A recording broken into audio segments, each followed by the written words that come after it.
కంచిగా coffee తెమ్మని చెప్పి ఎంతసేపు అయిందిరా? కంట్రీ ఫ్రూట్ త్వరగా తీసురా. వస్తే ఇంకా ఆఫీస్ వర్క్ ఏం మొదలు పెట్టలేదు, అప్పుడే వాయింపు మొదలు పెట్టేసావు నువ్వు. పంపిస్తే పెట్టే. చారి గారు ఇటు చాలా సిరగ్గా ఉన్నారా? ఈ ఇన్స్టా వాడు ఎక్కడుంటాడో తెలిస్తే ఇంటికెళ్ళి మరీ ఎరక్కొట్టియాలండి.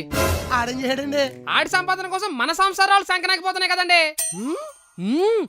ఇంతకు ముందు మా ఆవిడ పొద్దున్నే లేచి గుడికెళ్ళేది దేవత. ఇప్పుడు పొద్దున్నే లేచి పౌడర్ రాసుకుని ఇన్స్టాలోకి వెళ్తుంది. రాక్షసి.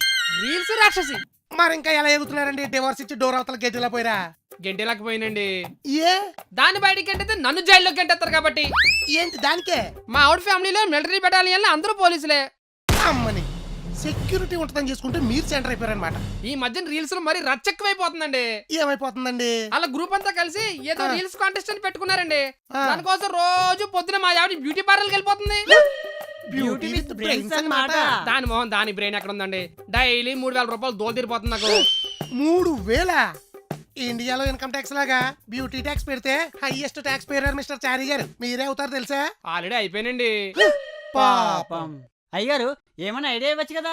ఇవ్వచ్చు. మొగుడు పెళ్ళాల మధ్యలోకి దూరితే మాడతా అయిపోద్ది. అవ్వకుండా నేను చూసుకుంటాను, ఇవ్వండి.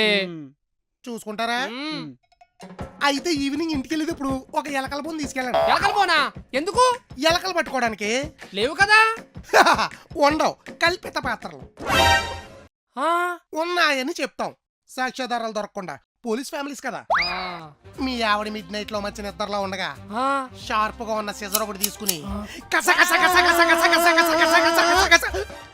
మర్డరా? కాదు, మీ ఆవిడ జుట్టంతా అటదిడ్డంగా కత్తిరించేయడమే.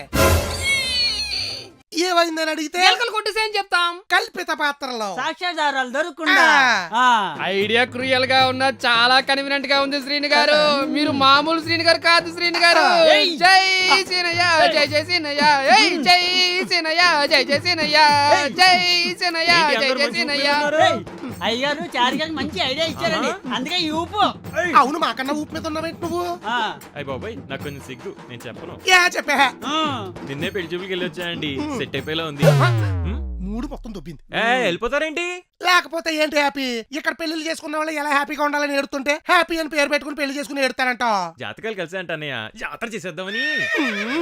నువ్వు నైట్ జరిగే జాతర గురించి ఆలోచిస్తున్నావు కానీ పొద్దున్న తెలుసుకోవాల్సిన పాత్రల గురించి ఆలోచించట్లేదు. అలా అంటావేంటి? జాతకాలు కూడా తగులుకునే కదా. జాబ్ ఉంటే జాతకాలేంటి హ్యాపీ? నక్షత్రాలు, గ్రహాలు, గుమ్మాలు అన్ని తగులుకుంటాయి.